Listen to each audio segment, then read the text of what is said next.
একটা ছোট্ট বাচ্চা সামলে দ্রুত লাঞ্চ বানাতে হলে একটু স্মার্ট প্রস্তুতি তো লাগেই, তাই না? আজকে বানাচ্ছি খুবই টেস্টি রূপচাঁদ মাছের ঝাল। প্রথমেই কেটে নিচ্ছি পেঁয়াজ আর টমেটো।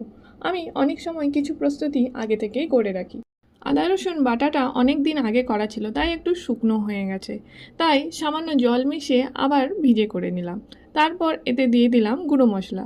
গুঁড়ো মশলায় লঙ্কা গুঁড়ো, হলুদ, ধনে গুঁড়ো, গরম মশলা আর একটু চিকেন মশলাও দিলাম, ফ্লেভারটা একটু রিচ করার জন্য। এবার কড়াইয়ে তেল দিয়ে শুকনো লঙ্কা আর জিরের ফোড়ন দিলাম। পেঁয়াজগুলো গোল্ডেন ব্রাউন করে ভেজে নিয়ে তার মধ্যে দিলাম এই মশলার পেস্ট। মশলাটা ভালো করে কষিয়ে নিয়ে টমেটো আর নুন দিলাম। তারপর শুকনো শুকনো করে আবার কষালাম। এদিকে ভাজা মাছগুলো একটু তেলে উল্টে পাল্টে গরম করে নিলাম, যাতে একটু ক্রিস্পিও হয়ে যায়। তারপর কড়াইয়ের এই মশলাটা তাওয়াতে মাছের উপর ঢেলে দিলাম। কড়াইটাও একটু জল দিয়ে ধুয়ে সেই জলটাই আবার দিয়ে দিলাম, যাতে মশলাটা মাছের মধ্যে ভালো করে ঢুকে যায়। আর এইভাবেই তৈরি হয়ে গেল আমার সুপার টেস্টি রূপচাঁদ মাছের তাওয়া মশলা ফ্রাই।